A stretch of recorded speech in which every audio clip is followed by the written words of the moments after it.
12వ అధ్యాయము 2వ వచనం. విశ్వాసము కర్తయు కొనసాగించువాడైన యేసు వైపు మన ఎదుట ఉంచబడిన పందెములు మన ఓపికతో పరిగెత్తాలి. మనం యొక్క జీవితం ఒకసారి ఆలోచన చేసినట్లయితే ప్రతి పని కూడా పరుగుతోనే ప్రారంభం ఉంటుంది. ఒక పరుగు పందెంలో ఉన్న వ్యక్తుల గురించి మనం ఆలోచన చేసినట్లయితే అతని ముందు ఒక లైన్ ఉంటుంది, రెడ్ లైన్. ఆ లైన్ చేరుకునే వరకు కూడా పరిగెత్తుతూనే ఉంటాయి. పరిగెత్తున్నప్పుడు కొన్ని నియమ నిబంధనలు అనేవి ఉంటాయి, రూల్స్ అండ్ రెగ్యులేషన్స్. పక్కకి ఎప్పుడో వెళ్ళకూడదు, తన ఉండవలసిన లైన్లోనే పరిగెత్తాలి. అది కూడా గమ్యం చేయడానికి కూడా. అదేవిధంగా కాంట్రాక్ట్ తీసుకున్నట్లయితే కాంట్రాక్ట్ తను తీసుకున్న యొక్క కాంట్రాక్ట్ వెళ్ళి కట్టడం కానీ, బ్రిడ్జి నిర్మించడం కానీ, వెళ్ళ నిర్మించడం ఏదైనప్పటికీ ఆ పని అయ్యేంత వరకు కూడా పరిగెడుతూనే ఉండాలి. అది అతని యొక్క పని. అదేవిధంగా యేసు ప్రభువు కూడా తన యొక్క జీవితంలో నీ యొక్క విమోచన కోసం అతను కూడా పరిగెత్తిన వాడుగానే ఎంతమంది అతను ఆయన్ని వెనక్కి లాగినప్పటికీ, అది ఆయన మీద ఎన్ని అవమానాలు జరిగినప్పటికీ ఆయన విమోచన కోసమే తన యొక్క ప్రయాణం అనేది పరుగు అనేది చేసినట్టుగా మనం ఆలోచన చేసినట్లయితే గాయపడుతుంది. మన ఎదురు అవుతున్న పందెము మన ఊపిరితో ఎందుకు మనం పరిగెత్తాలి చూడండి. పేతురు అంటున్నాడు తన యొక్క పత్రికలో 5వ అధ్యాయము 7 వచ్చిన గర్జించు సింహం వలె ఎవరిని మృంగుతున్నా అని ఎదుగుతున్నాడు. చాలండి. మీ విరోధి అయిన అపవాది గర్జించు సింహం వలె ఎవరిని మృంగుతున్నా అని ఎదురు చూస్తున్నాడు. కాబట్టి అపవాది అన్నాడు ఏం చేస్తున్నాడంటే గర్జించు సింహం వల్లే నీకోసం విత్తులాడుతున్నాడు. నీకోసం విత్తులాడుతున్నాడు కానీ నువ్వు తప్పించుకోవాలి అంటే పరిగెత్తాలి. తప్పించుకోవాలి అంటే పరిగెత్తాలి. ఇంకా 2 రోజులు 3 రోజుల్లో ఈ వేసవికాల సెలవులు అయిపోతున్నాయి. సెలవులు అయిపోయిన తర్వాత ప్రత్యేక తల్లి కూడా పరిగెడుతూ ఉంటుంది. వృద్ధులు లేకపోతే బాక్స్ పెట్టాలి, వృద్ధులనే టిఫిన్ పెట్టాలి, బాక్స్ పెట్టాలి. ఈ మధ్యలోనే భర్త వచ్చి టిఫిన్ పెట్టమంటాడు, అది పరిగెత్తాలి. అదే ఉపయోగం అది ఇంకా రాదు. ఆ పొయ్యి మీద టిఫిన్ వేసి ఆ పొయ్యి మీద చట్నీ వేసి, అదేవిధంగా టిఫిన్ అయిపోయింది కాస్త రిలాక్స్ గా కూర్చున్నారంటే కుదరదు. మళ్ళీ మధ్యాహ్నం భోజనం కోసం పరిగెత్తాలి. ఏమన్నాలి భర్త మళ్ళీ భోజనాలు వస్తాడు.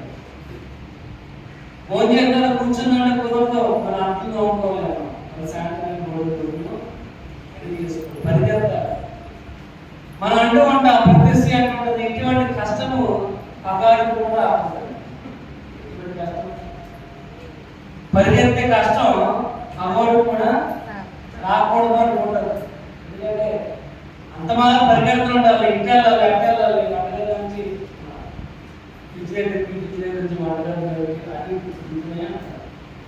కానీ మానవుని యొక్క జీవితం అంతా కూడా పరిగెత్తడమే. ఉదయం లేచినప్పటి నుంచి సాయంత్రం పడుకున్నంత వరకు కూడా పరిగెత్తనే ఉండకపోయినట్లయితే జీవనం అనేది. కానీ ఏమైనా వాక్య భాగంలో రాయబడి విశ్వాసం కర్తయ్యో కానీ కొనసాగించబడదన్న యేసు వైపు చూచి మనం పరిగెత్తాలి. Fix our eyes on Jesus Christ. Yesu వైపు మనం చూడాలి. ఈజ్ ద పైనియర్, అంటే మనం ముందుకు వెళ్తున్నాం. అక్కడ రాయబడి వచ్చింది విశ్వాసము కర్తయ్యో అన్నదానిగా ఫుట్ నోట్లో ఉంటుంది. సైన్యాధిపతి, సేనాధిపతి అంటే సైన్యాన్ని నడిపించేవాడు. వాడు ముందుంటాడు, పైనియర్ లాగా. వాడు ముందుంటాడు. ఎటువంటి ఇబ్బంది కలగకుండా ఏ విధంగా బలంగా దృఢంగా నడిపించాలి. ఇక్కడ కూడా రాయబడి వచ్చింది, ఆయన మన యొక్క జీవితంలో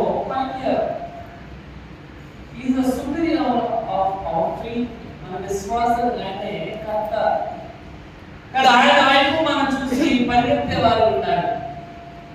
ఇక్కడ మనం పరుగు ఏ విధంగా పరిగెడుతున్నామో ఆలోచన చేయాలి. ఏ విధంగా మనం పరిగెడుతున్నాం, ఏ విధంగా పరిగెట్టాలనే దీని యొక్క వాక్యభాగం రాయబడుతుంది. ఎందుకంటే 1వ కొరింథీ 9 రాయబడుతుంది, పందెమందు పరిగెత్తేవాడు ఓపికతో బహుమానం పొందుతుగా పరిగెత్తాలి. అంటే మనం పరిగెత్తే పరుగు ఏదో సరదాగా పరిగెత్తలేదు. మనం పరిగెట్టే పరుగు మన గాడిలో ఉండి పరిగెట్టలేదు. మనం పరిగెట్టే పరుగు మనకి ఏమి తోచక పరిగెట్టలేదు. మన పరుగు ఒక గోల్ అనేది ఉంది, ఒక నియమం అనేది ఉంది, బహుమానం అనేది ఉంది. కనుక మన యొక్క కన్ను యేసు మీద ఉంచుకున్నాము ఓపికతో. బైబిల్లో చూద్దాం కొంతమంది ఏ విధంగా పరిగెత్తారు నేర్చుకున్నాం. వాళ్ళు ఏ విధంగా పరిగెత్తారో మనం ఏ విధంగా పరిగెత్తారో నేర్చుకున్నారు. ఎందుకంటే నేను మొదట చెప్పాను, మన యొక్క జీవితంలో కూడా పరుగుపడలేదు. ఎగ్జామ్స్ పరుగుపడలేదు. బాగా చదివితేనే మంచి మార్కులు వస్తాయి. కష్టపడిపోయిన ఆహారము పరుగు హరికథ కాలంలో వచ్చింది. నేను చెమట భూమి మీద పడితే ఇప్పుడు ఆహారం అనేది ఇక్కడ మనకి ఆహారం కావాలి అంటే పరిగెత్తాలి. పరిగెత్తేనే చెమట వస్తుంది. చెమట భూమి మీద పడితేనే ఆహారం వస్తుంది. కాబట్టి ఈ బైబిల్లో చూద్దాం కొంతమంది ఏ విధంగా పరిగెడుతున్నారు. యెషయా గ్రంథము 59వ అధ్యాయం 7వ వచనం ఇచ్చారని మొదట గ్రూప్ ఉంది. ఆ గ్రూప్ కాళ్ళు ఎవరైనా పాపం చేయడానికి పరిగెడుతున్నారు. ఆధ్యాత్మికమని దేవుని యొక్క మాట ఆలోచించకపోవడమే పాపం. కాబట్టి వీళ్ళ పాదములు ఎలా ఉన్నాయంటే పాపం చేయడానికి పరిగెడుతున్నాయి.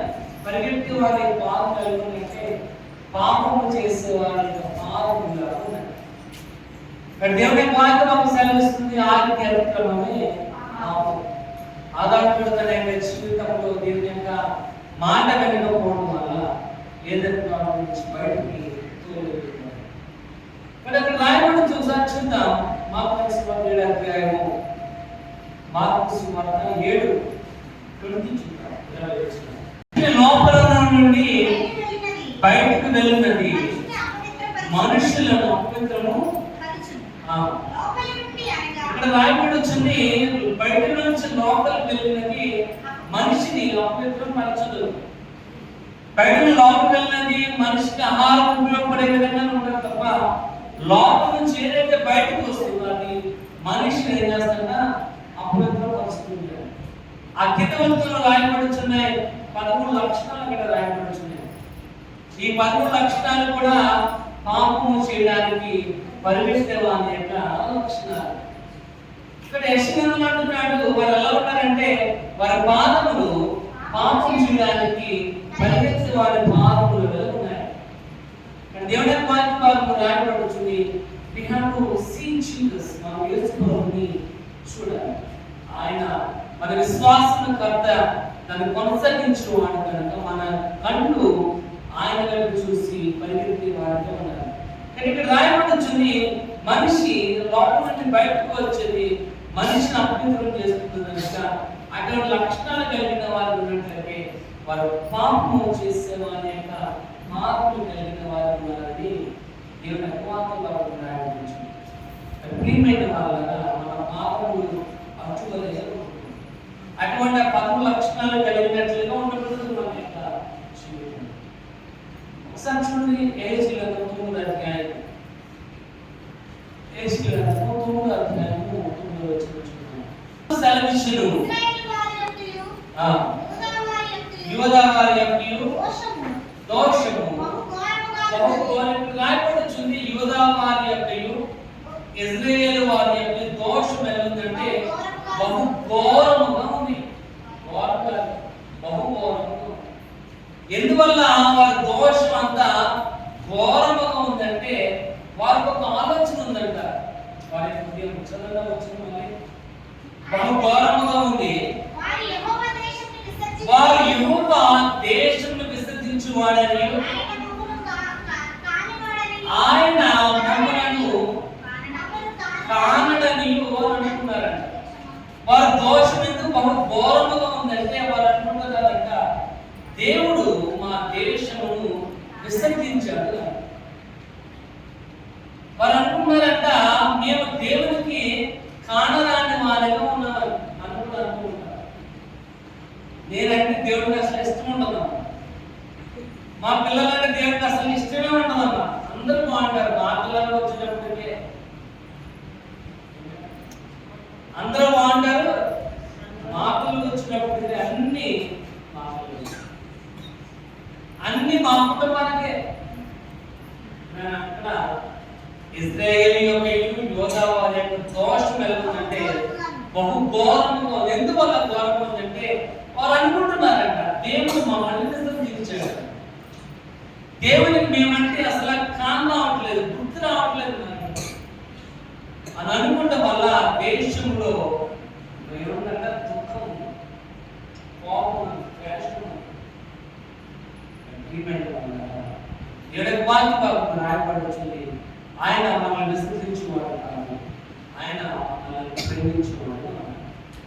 కాబట్టి మన పాదం అడ్డువలే ఉండకూడదు, మన పరుగు అడ్డువలే ఉండకూడదు. ఎందుకంటే ఆయన మనల్ని అందించము ప్రేమించేవాడు అని ఉన్నాడు.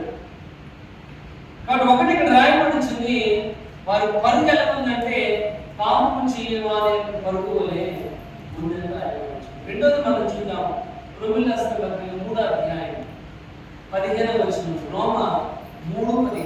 వారి పాదములు పరిగెడుతున్నాయి. రెండోది ఎలా ఉందంటే వాళ్ళ పాదాలు ఏ విధంగా రక్తము చిందించుటకు వాళ్ళ పాదములు పరిగెడుతూ వాళ్ళ పాదాలు ఉన్నాయి.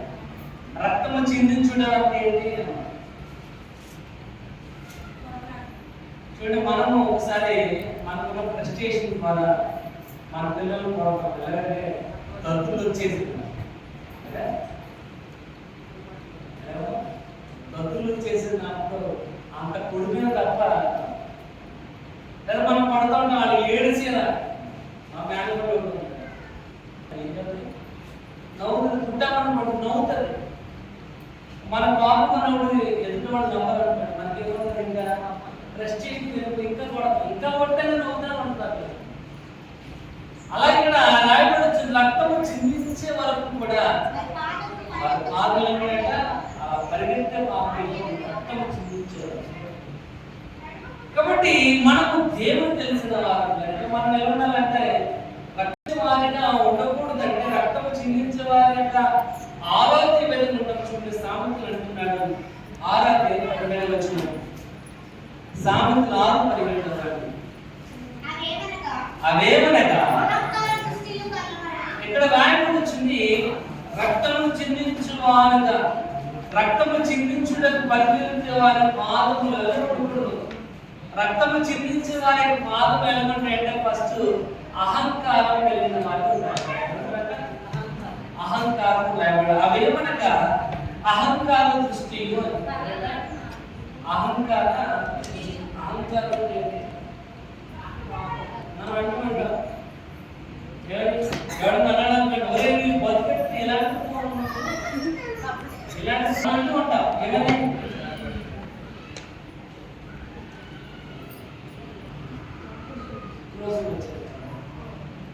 ఫ్రస్ట్రేషన్ వచ్చారు, ఈ ఫోన్ 10,000 అయితే 15,000 ఫోన్ కూడా దాకా మనం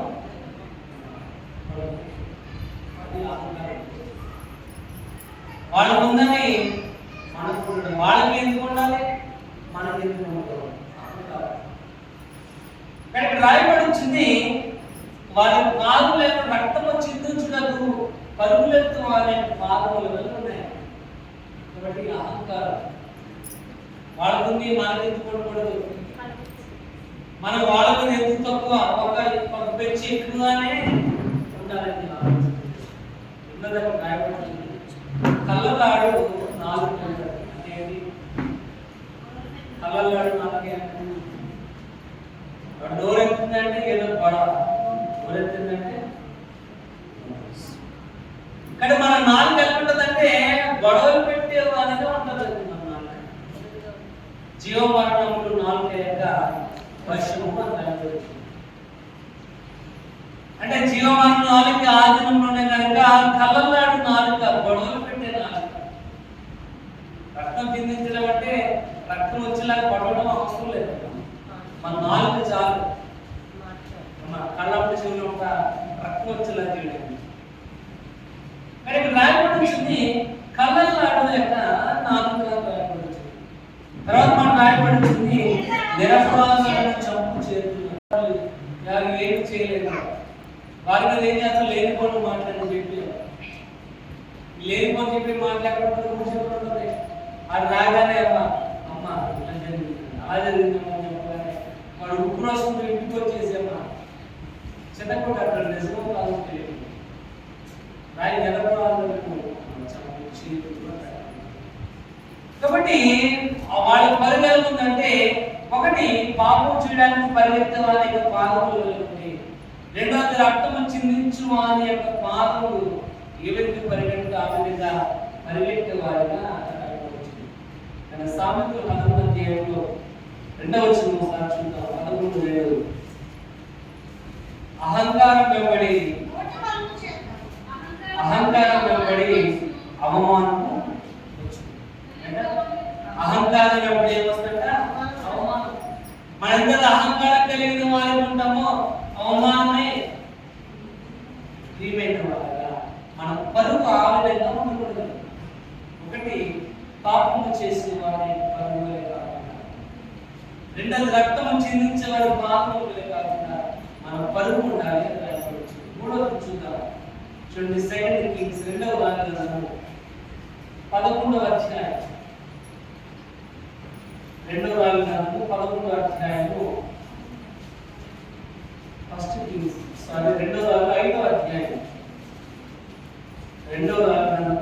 5వ అధ్యాయం 20. ఎలీషాకు సావుడు గెహాజీ ఉన్నాడు. ఇక్కడ దైవజనుడైన ఎలీషాకు సావుడైన గెహాజీ ఉన్నాడు. గెహాజీ చాలా మంచు, గెహాజీ చాలా మంచు. ఎందుకంటే 1 అధ్యాయంలో గెహాజీ మంచి పని చేయడం వల్లనే కనుగాలనే స్త్రీకి కొడుకు అని చెప్పాడు. ఆ ఇంట్లో ఏమి లోటుందో తెలియని గెహాజీని పంపగానే ఆ ఇంటి పరిస్థితి అంతా కూడా తెలుసుకుని అందులో లోటును సాగుడైన ఎలీషాకి చెప్పాడు. ఎలీషా యొక్క సాగుని చెప్పడం వల్ల ఆ ఇంట్లో లోటును తెలుసుకుని దేవుడు అప్పుడు మనం దీవించాడు. ఎందుకంటే గెహాజీ చేసిన పని చాలా భయంకరమైన, తన పరువు ఏ విధంగా ఇక్కడ రాయబడి వచ్చింది. ఎలీషాకు గెహాజీ సాగుడు ఉన్నాడు. 5వ అధ్యాయంలో మనం చదివినట్లయితే అక్కడ 5వ అధ్యాయంలో రాయబడి వచ్చింది నయమాన కృషిలో గురించి రాయబడి వచ్చింది. నయమాన భయంకరమైన కృషిలో ఉంది. అతని జీవితంలో ఆ వ్యాధి అతను నయం చేసుకోలేకపోతున్నప్పుడు జరిగిన సన్నివేశం అంతా కూడా మనకు బాగా తెలుసు. యోర్దాను నదిలో 7 సార్లు మునగగానే అతని యొక్క దేహము పసిపిల్లవాని దేహంలో మారిపోయాడు. కానీ ఇతను జరిగిన సందర్భంలో ఆ యొక్క సిరియా రాజుకి విషయం తెలిసినప్పుడు నయమాన్ని పంపిస్తూ సిరియా రాజు పంపించాడు. చూడండి 5వ వచనంలో రాయబడి వచ్చింది, సిరియా రాజు పత్రిక ఆజ్ఞయించిన కనుక అతడు 1,20,000 రూపాయలు బంగారము ఇక్కడ రాయబడి వచ్చిన సిరియా రాజు నయమాన్ని పంపిస్తున్నాడు. ఎలా పంపిస్తున్నాడు అంటే కాడితో పంపించట్లేదు, బంగారము వెండిని దుస్తులను ఇచ్చి పంపించాడు ఎలీషా దగ్గరికి. ఎలీషా అంటే అసలు దాంట్లో నాకు ఒకటి కూడా వద్దు, నేను తీసుకోను, ఇలాంటే చేసినది నా తండ్రి కనుక నాకు వద్దు అని పంపించేశాడు. నయమాన్ని పంపించేసినప్పుడు గెహాజీ ఉన్నాడు కదా, ఎలిషా యొక్క సేవకుడైన గెహాజీ పరిగెత్తుకుని పోయి నయమాన్ దగ్గరికి వెళ్ళాడు. నయమాన్ గారు ఎఫ్రాయిము మానవుల నుంచి మా దగ్గరికి ఒక ఇద్దరు వ్యక్తులు వచ్చారు. ఆ ఇద్దరు వ్యక్తులకి బట్టలు లేవు. ఇద్దరు వ్యక్తులకి బట్టలు లేవు. 2 జతల బట్టలు కావాలి. తర్వాత వాళ్ళకి వెండి బంగారము అవసరం కావాలి అని మా సేవకుడైన ఎలీషా ఇందాక మీతో చెప్పడం మర్చిపోయాడు. కాబట్టి నన్ను పంపించాడు అని అబద్ధం చెప్పి గెహాజీ నయమాన్ దగ్గరికి వెళ్ళి ఆ 20 మంది వెండి 2 దుస్తుల పాటలు 2 పాటలు తీసుకుని ఎలీషా తెలియకుండా తెచ్చుకుని వాటిని జాగ్రత్తగా దాచుకున్నాడు. అప్పుడు ఎలీషా ఎక్కడికి వెళ్ళాలంటే సత్య ప్రమాణం తెచ్చుకున్నాను ఇల్లు ఎక్కడికి చూడొచ్చా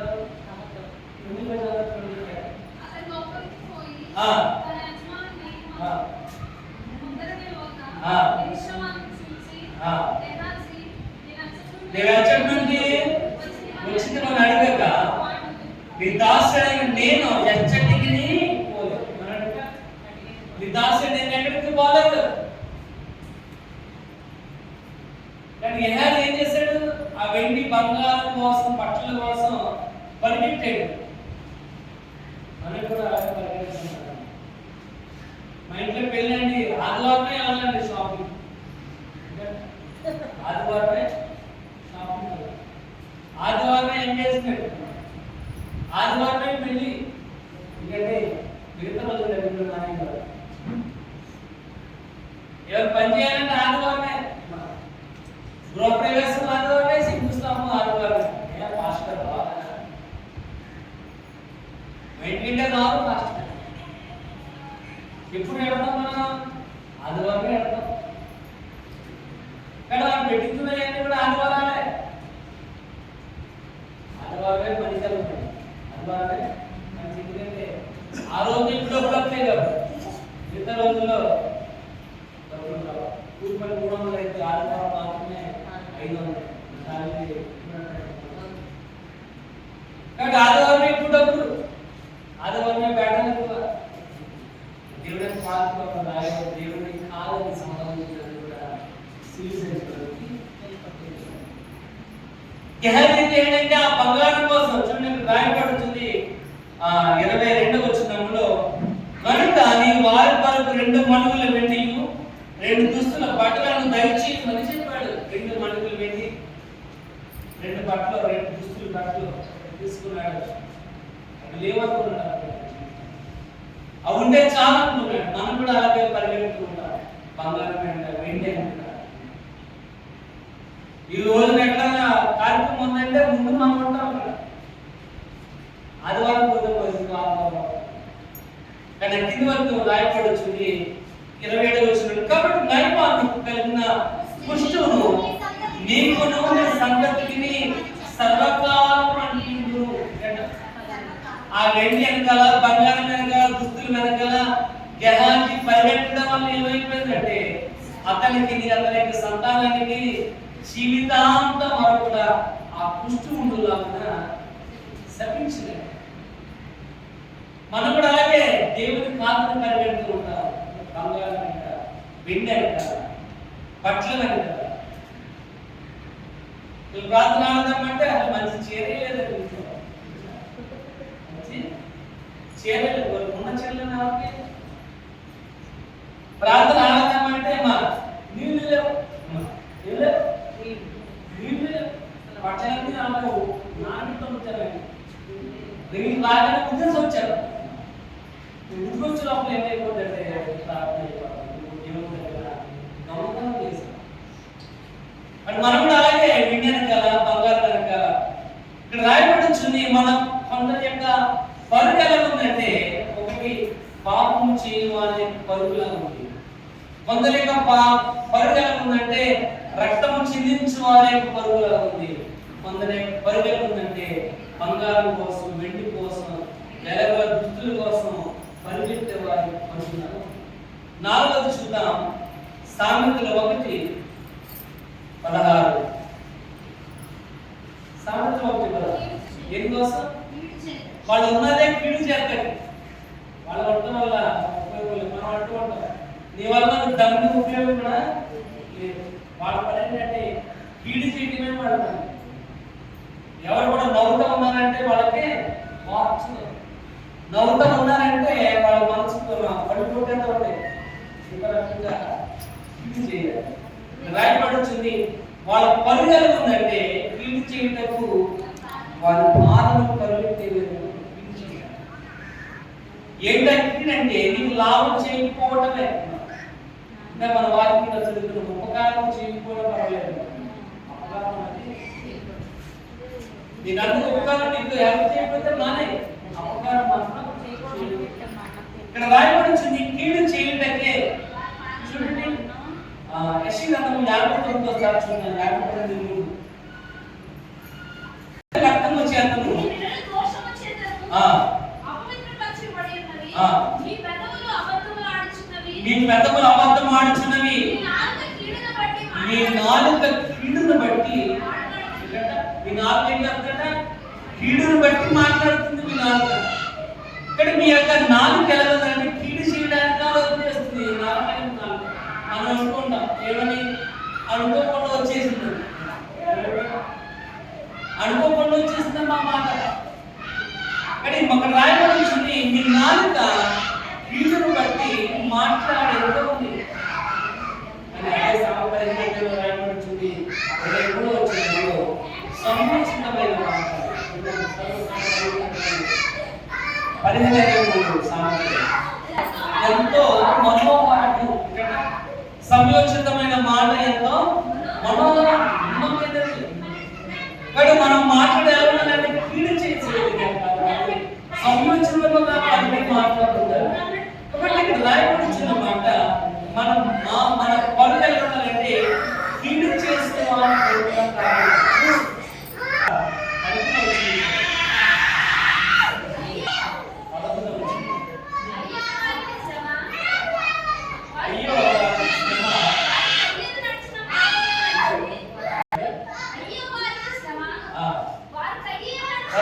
నడిచిన మార్గం నడిచి బహుమానం పొందవాలని పిల్లలు నడిచిన తప్పుడు త్రోవలో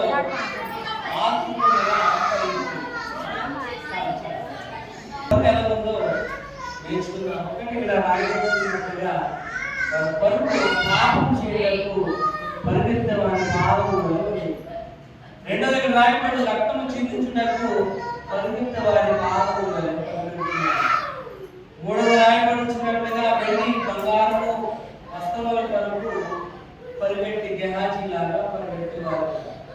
నాలుగోది కీడు చేయడానికి పరిగెత్తే వారి పాపము. ఐదోది రాయబడుచున్నట్టుగా బిలాము బహుమానం పొందడానికి బిలాము ఎలా పరిగెత్తాడంట?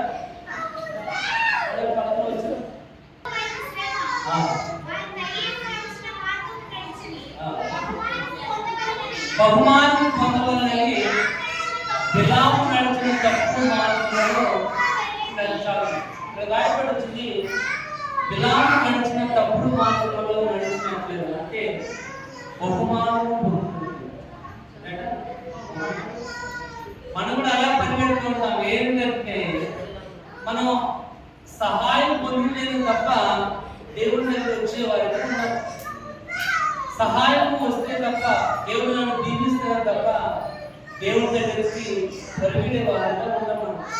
బిలాము తన యొక్క జీవితంలో కూడా ఇటువంటి నడక నడిచిన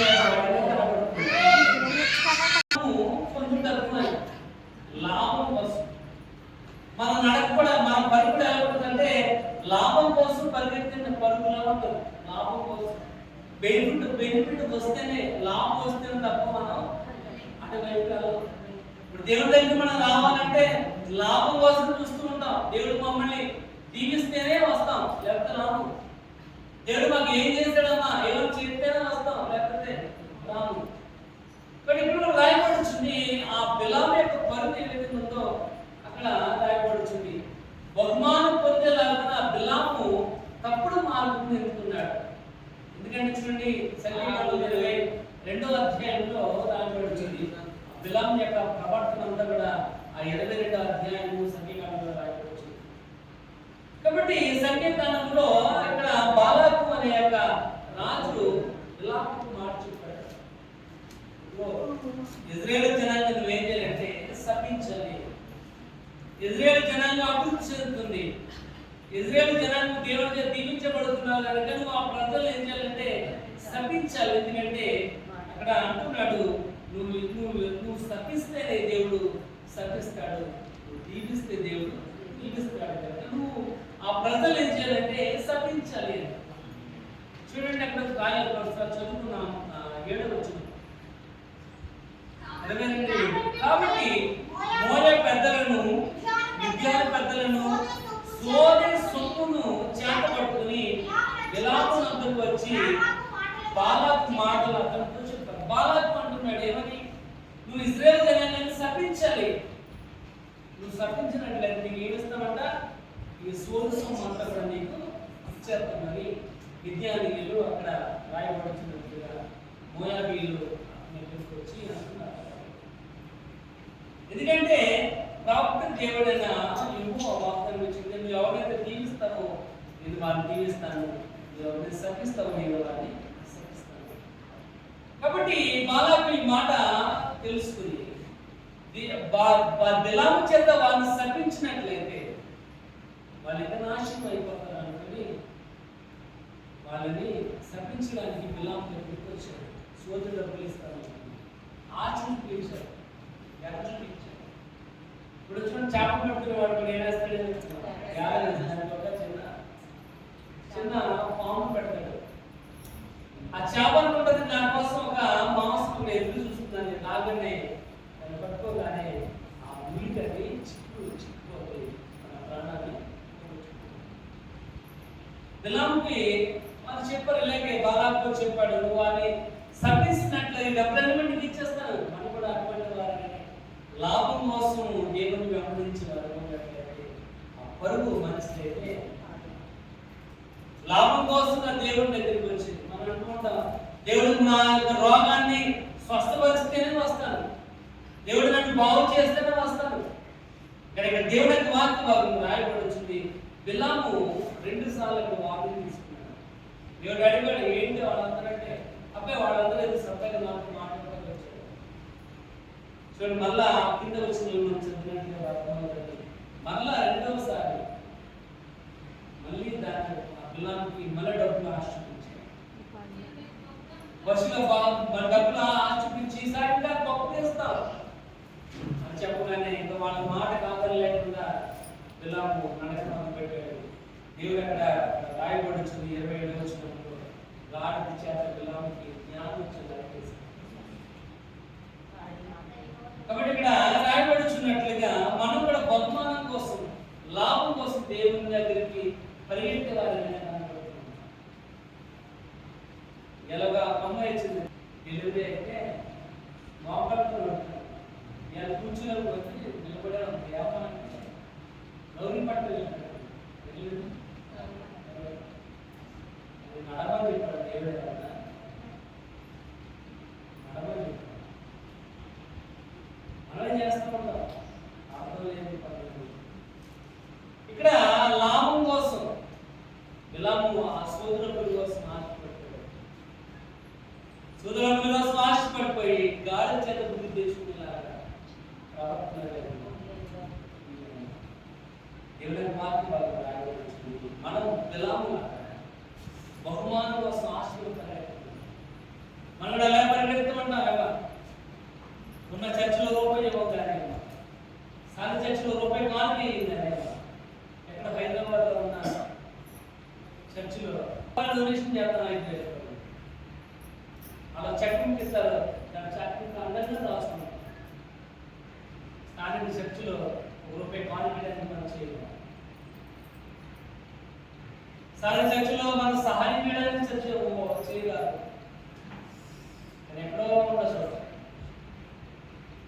దేవుని మాకు రాయబడుతుంది. ఆ లాభం కోసం దేవుని పరిగెట్టు ఇలా పరిగెట్టాడు పథకాన్ని కానీ మనం ఎలా పరిగెత్తాలి అని దేవుని 18వ అధ్యాయం 2వ వచనం చూద్దాం. ముగ్గురు మనుషులు అతన్ని ఎదుర్కొనుటకు అతని ఎదుట నిలబడెను. అతడు వారిని చూసి వారిని ఎదుర్కొనుటకు పరిగెత్తుకుని పోయిన. చాలండి, ఇక్కడ రాయబడింది. కొందరు ఎలాగ పరిగెడుతున్నారంటే పాపం చేయాలని పరిగెడుతున్నారు, కొందరు ఎలా పరిగెడుతున్నారు రక్తము చిందించడానికి పరిగెడుతున్నారు, కొందరు ఎలా పరిగెడుతున్నారంటే వెండి బంగారం కోసం పరిగెడుతున్నారు, కొందరు ఎలా పరిగెడుతున్నారంటే కీడు చేయడానికి పరిగెడుతున్నారు, కొందరు ఎలా పరిగెడుతున్నారంటే బహుమానం లాభాన్ని పొందాలని పరిగెడుతున్నారు. కనుక దేవుని వాక్య భాగం రాయబడుతుంది. ఇదే విశ్వాసకర్తను కొనసాగించువాడనైనా యేసు వైపు చూచుచు మనం ఎలాగో పరిగెత్తాలి అంటే దేవుని కలుసుకోవడానికి పరిగెత్తే వారిగా ఉండాలి. ఇక్కడ రాయబడిన 18వ అధ్యాయంలో మామ్రే దగ్గర సింధూర వనంలో ఏం చేశారంటే అబ్రహాము ఆశీర్వదించుకున్నాడు. అప్పుడే వీడియో బొమ్మలు వేసి తినేసి అలా కూర్చొని రిలాక్స్ అవుతున్నప్పుడు ఒక ముగ్గురు మనుషులు కనబడ్డారు. ముగ్గురు మనుషులు కనబడగానే అబ్రహాము పరిగెత్తుకుని వెళ్ళి వాళ్ళని కలుసుకున్నాడు, ఎదుర్కొన్నట్లుగా రాయబడింది. ఇక్కడ మన పరుగు కూడా మన పరుగలు అంటే దేవుని కలుసుకోవడానికి పరిగెత్తే విధంగా ఉండాలి. ఎప్పుడైతే దేవుని కలుసుకున్నాడో ఆ ముగ్గురు మనుషులు అబ్రహాముని ఆశీర్వదించాడు. మళ్ళా మేము వచ్చే సమయానికి దీంట్లో మాకు ఆ యొక్క కథను కూడా మనకు బాగా తెలుసు. కనుక రాయబడుతుంది అబ్రహాము ఏం చేసినాక తన పరుగు దేవుని కలుసుకోవడానికి పరిగెత్తిన వారిలో మనం కూడా మన యొక్క జీవితంలో మన పరుగలు ఉండాలంటే దేవుడు దగ్గరకు పరిగెత్తే వారు. మార్కు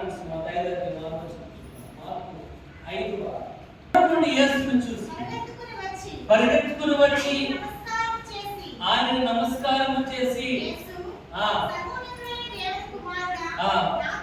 ఇక్కడ రాయబడుతుంది. ఆయన ఒక దెయ్యం పట్టిన వాడి దెయ్యం పట్టిన వాడు ఎక్కడ పట్టింది అక్కడ వాడిని పిలిచేస్తుంది, వాడికి మనశ్శాంతి కలిగింది.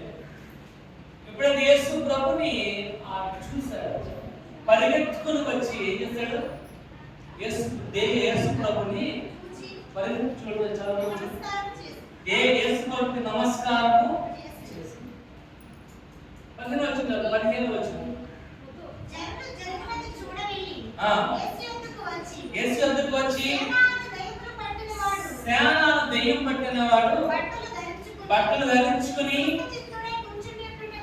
స్వస్థపడిన వాడిగా ఉండడం చూసి ఇక్కడ రాయబడుతుంది. ఎప్పుడైతే వాడు యేసు ప్రభుని ఎదుర్కొన్నాడు, ఎప్పుడైతే యేసు దగ్గరికి పరిగెత్తుకుని వెళ్ళాడు, అతని యొక్క శరీరంలో బలహీనత అనేది పోయింది, స్వస్థత అనేది మనం కూడా ఏం చేయాలంటే యేసు ప్రభుని కలుసుకోవడానికి మనం పరిగెత్తేవారు కలుసుకోవాలి. రెండోది చూడండి 1వ గ్రంథము 9వ అధ్యాయం, మొదటి గ్రంథము 9వ అధ్యాయం 19వ అధ్యాయం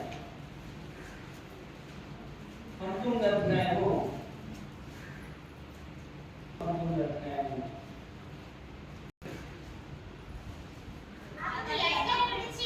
అతని ఎడ్లను విడిచి ఏలియా వెంట పరిగెత్తి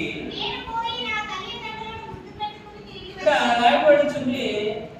షాపాత్ కుమారైన ఎలీషా గురించి అక్కడ ఏలియా మరణ భయం చేత పాల్గొన్నప్పుడు దూత చేత ప్రోత్సహించబడి ఇక్కడ 7వ వచనంలో రాయబడుతుంది. శక్తి మించిన ప్రయాణం ఉందని తెలుసుకుని ప్రయాణం చేసి ఇక్కడికి వచ్చాడు. అతనికి సహాయం ఉండడానికి ఒక వ్యక్తిని చూస్ చేసుకున్నాడు. ఇక్కడ రాయబడుతున్న 16వ వచనంలో ఇజ్రాయేలు వారి మీద నిమిషు కుమారైన యాహూకు పట్టాభిషేకము నీ కుమారుడు ప్రవక్తగా ఉండుటకు షాపాత్ కుమారైన రాయబడుతుంది.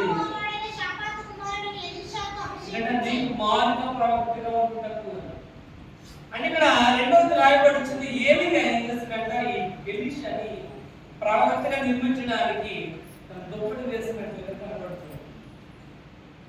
కాబట్టి రెండోది మన పరుగలు ఉండాలంటే ఇక్కడ రాయబడుతున్నట్లుగా సేవకుని వద్దకు వచ్చేటప్పుడు మనం పరుగు ఉండాలి. సేవకుని వద్దకు పరిగెట్టే వారిగా ఉండాలి. దేవుని యొక్క సేవకుని దగ్గరికి పరిగెట్టే వారిగా ఉండాలి. అప్పుడే డబుల్ పోర్షన్ అనేది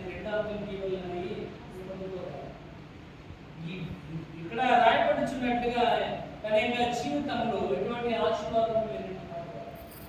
ఒక ల్యాండ్ లార్డ్ గా ఉన్నాడు.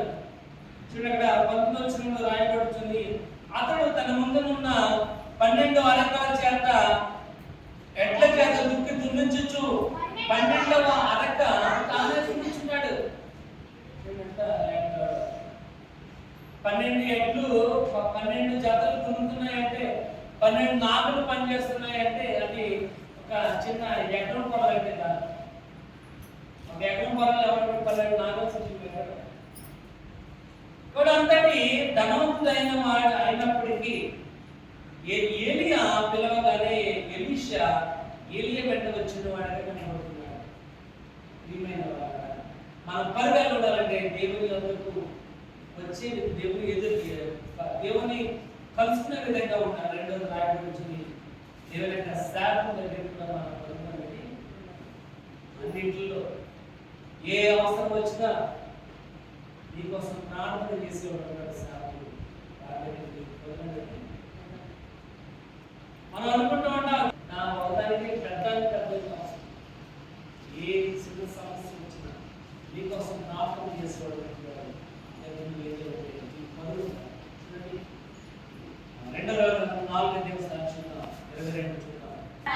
ఒక గాడిదను నా యొద్దకు పంపుము, నేను దైవజనుని దగ్గరికి నేను వెళ్ళాలి. ఒక పనివాడ గాడిద చాలు ఎక్కడికి వెళ్ళాలి? దైవజనుడి దగ్గరికి వెళ్ళాలి. ఎందుకు దైవజనుడి దగ్గరికి వెళ్ళాలి అంటే నా కుటుంబంలో లోపును భర్తీ చేయగలవాడు దైవజనుడు. ఇక్కడ ఏం చేస్తుంది? దైవజనుడి దగ్గరికి వెళ్ళింది. భర్త అన్నాడు, వీళ్ళ అమావాస్య కాదు, వీళ్ళ పొందమే కాదు, ఈవేళ ఎందుకు వెళ్తున్నాను? నేను వెళ్ళటము సరైనది, మంచిది. ఎందుకంటే అలా దైవజనుడి దగ్గరికి వెళ్ళటం వల్ల, దైవజనుడు చేసిన ప్రార్థన వల్ల తన కోల్పోయిన కుమారుని మరలా ఆమె బ్రతికించుకోగలిగింది. రెండవది మన పరిగెలు ఉండాలంటే దైవజనుడి దగ్గరికి పరిగెత్తి. చూడండి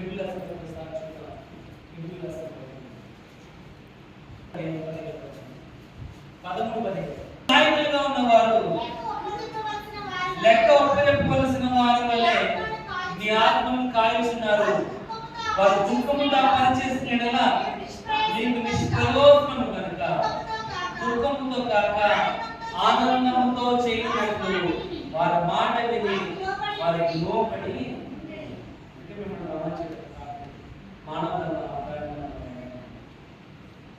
ఇక్కడ రాయబడుతుంది, మీ పైన నాయకులుగా ఉన్నవారు లెక్క అప్పచెప్పవలసిన వారిగా ఉన్నారు. వీళ్ళకి లెక్క అప్పచెప్పాలో నేను కూడా లెక్క అప్పచెప్పాలి. వీళ్ళంతమంది ఆశ్రయాలు లెక్క చెప్పాలి. క్లాస్ లో టీచర్ ఉంటాడు, టీచర్ పైన హెడ్ మాస్టర్ ఉంటాడు, టీచర్ పైన హెడ్ మాస్టర్ ఉంటాడు. ఆ టీచర్ హెడ్ మాస్టర్ పైన ఎంఈఓ ఉంటాడు, మండలం. కాబట్టి హెచ్ఎం ప్రతిరోజు కూడా ఏం చేయాలి? క్లాస్ టీచర్ అటెండెన్స్ చేసుకుంటారు, అటెండెన్స్ రిజిస్టర్ కూడా హెచ్ఎం దగ్గర పెట్టాలి. హెచ్ఎం దగ్గర పెట్టగానే హెచ్ఎం అన్ని రిజిస్టర్ చూసి ఎంఈఓ పంపించాలి. ఏటానికి ఏం చేయాలి? వీళ్ళు ఎంతమంది ప్రజెంట్ అయ్యారు. అలాగే రానకు మీరు లెక్క చెప్పాలి. నేను చెప్పిన దాన్ని బట్టి మీరు తినాలి లేదు నేను లెక్క రాయబడుతుంది. వారు దుఃఖము తప్పన చేసిన వారికి నిష్ప్రయోజనం. కాబట్టి కనుక వారు దుఃఖంతో కాక ఆనందముతో చేయనట్లు వారి మాట విని వారికి లోబడి ఉండక దేవుని వాక్యం ఏమని చెప్పింది. ఎందుకంటే ఆ వాక్యం మీద అర్థం. ఇక్కడ రాయబడుతుంది, మన పరుపు దేవుని వద్ద దేవుని యొక్క సేవకుని దగ్గరికి ఉండాలి. ఇక్కడ రాయబడుతున్నట్లుగా దేవుని సేవకుని వద్దకు పరిగెత్తేవాడు. ఒకటి మన పరిగెలు ఉండాలి అంటే దేవుని ఎదుర్కొనే విధంగా ఉండాలి. రెండోది రాయబడుతుంది సేవకుని వద్దకు పరిగెత్తే విధంగా ఉండాలి. మూడవది చూద్దాం చూడండి. సామెతలు 18 అధ్యాయం, సామెతలు 18:10. నీతిమంతుడు అందులో పరిగెత్తి సురక్షితముగా ఉండును. చాలండి. మూడవది రాయబడుతుంది, మన పరుగు ఎలా ఉండాలంటే సురక్షితమైన స్థానంలోనికి పరిగెత్తాలి. ఎందుకంటే ఎవరికి సురక్షితమైన స్థానం అంటే ఏంటి? సురక్షితం అంటే ఏంటి? సురక్షితం అంటే అపాయం లేదు, అంటే శారీరకంగా కానీ ఆర్థికంగా కానీ ఏ రకమైన లోటు లేని యొక్క స్థలం సురక్షితమైనది. అంటే తినడానికి ఆహారం, పట్టుకోవడానికి బట్టలు, ఉండడానికి మంచి ఇల్లు. బట్ అప్పుడు ఏంటి? సురక్షితం. మన కాలేజీ కరెక్ట్గా ఏ రకమైన ఇబ్బంది లేకుండా ఉండే స్థలమే సురక్షితమైన స్థలం. ఇక్కడ రాయబడి నీతిమంతులు దాంట్లో ప్రవేశించి సురక్షితముగా ఉండరు అని రాయబడి. కాబట్టి మూడోది, మన పరిగెలు ఉండాలంటే సురక్షితమైన స్థానంలో పరిగెత్తే వారు ఉండాలి. మనం ఎలా ఉన్నామంటే మన పరుగు మన పరుగు లోకం మీద, లోకమైన ఆశల మీద మన పరుగు. ఒకటో యోహాను రాయబడి లోకంలో ఉన్నవాడు లోకమును ప్రేమించినట్లయితే దేవుని ప్రేమ వారిలో లేదు. ఇక్కడ ప్రియమైన వాళ్ళ మన పరిగెలు ఉండాలంటే నీతి సురక్షితమైన స్థలంలోనికి పరిగెత్తే విధంగా ఉండాలి. చూడండి 14:20, సామెతలు 14:20. అట్టి వారి పిల్లలకు ఆయన ఆశ్రయ స్థానం. ఎవరన్నా ఎవరు దేవుని భక్తులు కలిగి ఉంటారో వారి పిల్లలకు ఆయన ఆశ్రయ స్థానముగా ఉన్నాడు అని. అంటే నా దాగు చోటు నీవే. ఆపత్కాలంలో నమ్మదగిన సహాయకుడు ఆయన. అంటే మన పరుగు ఆ సురక్షితమైన స్థానంలోనికి పరిగెట్టి వెళ్ళకుండా లోకాశలోనికి పరిగెట్టి వెళ్ళాలి. తర్వాత చూడండి ఫిలిప్పీ రాసిన పత్రిక 4:4. ఫిలిప్పీ 3:14. దేవుని యొక్క ఉన్నతమైన పిలుపునకు కలుగు బహుమానము పొందవలనని గురిగంటకే పరిగెడుచున్నాము. ఇక్కడ రాయబడుచున్న 4వది ఏంటంటే మనం పరుగు ఎలా ఉండాలంటే బహుమానము పొందే విధంగా ఉండాలి. మన పరుగు ఉండాలి, బహుమానం పొందే విధంగా. బిలాము వలె లాభం పొందాలని కోరుతున్నాం. మనం పరిగెడితే పరుగలకుండా మనం బహుమానం పొందాలి. దేవుడు బడా నమ్మకమైన మంచి దాసుడు అనిపించుకునే విధంగా మనం ఇక్కడ రాయబడుచుని బహుమానం పొందవాలని అంటున్నాడు. దేవుడు ఉన్నతమైన పిలుపున కలిగి బహుమానం పొందవాలని గురిగంటకే పరిగెట్టాలంట. పరిగెట్టకుండా ఎలా ఉండాలంటే గమ్యాన్ని చేరే విధంగా ఉండాలి. ఎందుకంటే విశ్వాసం కలిగి దాన్ని కొనసాగించుకోవాలైనా యేసు వైపు చూస్తూ వినున్నటువంటి పందెంలో ఓపికతో బహుమానం మనం పొందాలంటే ఏమి ఉండాలి? ఓపిక అనేది. గురిగంట పరిగెత్తాలంటే ఓపిక కావాలి. ఇక్కడ రాయబడుతున్న మాట పౌరుడున్నాడు అమస్కారాలు 22 సార్ సాక్ష్యం ఇచ్చుడు ఎందుకు? నా పరుగును పరిచర్యను నా ప్రాణం నాకు ఎంత మాత్రం కూడా ప్రియమైనది. ఇక్కడ రాయబడుచున్న దేవుని యొక్క కోసం, దేవునికి సాక్షిగా ఉండడం కోసం, దేవుని యొక్క పరిచయం చేయడం కోసం నేను పరిగెడుతున్నాను కనుక నా ప్రాణము ఎంత మాత్రం నాకు ప్రియమైనది. అక్కడ బహుమానం మనం పొందాలి అంటే we have to sacrifice. మనమందరం కూడా దేవుని కోసము త్యాగం చేసిన వారు.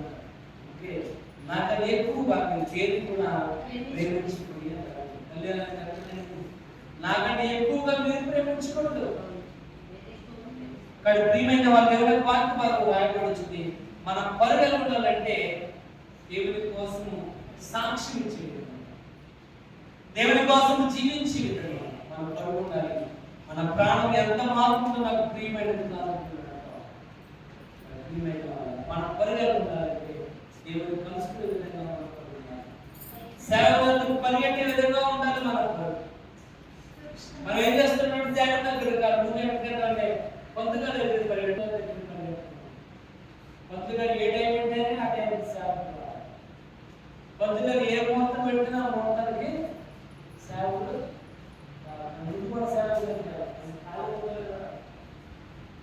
పెళ్లి చేయాలంటే కాళ్ళ ముందు లేదా అడగం, మీ కాళ్ళ మీద ఇంకొకరిని పిలుస్తాను. మొదట మన కొరకు సేవకుడు మొదటి దేవుడు కలుసుకోవాలి, రెండు సేవల దగ్గరికి వెళ్ళాలి. మూడోది రాయబడుతుంది సురక్షితమైన స్థానంలోకి మనం పరిగెత్తాలి. నాలుగోది బహుమానం పొందినాను, గురియతో మాత్రమే పరిగెత్తాలి. ఆయన సేనాధిపతి, విశ్వాసకర్త, ఆయన దాన్ని పైన కొనసాగించేవాడు, ముందున్నవాడు, అన్ని భరించిన వాడు. అంటే 16 రాయబడుతుంది. అయినా నేనేం చేయాలట? ధైర్యంగా లోకమును జయించున్న లోకం మన శ్రమ కలుగుతుంది కనుక మన అపవాది సింహములే ఎవరిని మిగులుతున్నా అని వెతుకులాడుతున్నాడు కనుక ఆ వెతుకులాటలో మనం దొరకకుండా ఉండాలి అంటే ఒకటి మనం పరిగెలు ఉండాలంటే దేవుడి వద్దకు మనము పరిగెట్టేవారు ఉండాలి, సేవకుని వద్దకు పరిగెట్టేవారు ఉండాలి. మూడోది సురక్షితమైన స్థానంలో పరిగెట్టేవారు. నాలుగోది బహుమానం పొందేవారు. ఐదవది గురి కలిగి పరిగెట్టేవారు.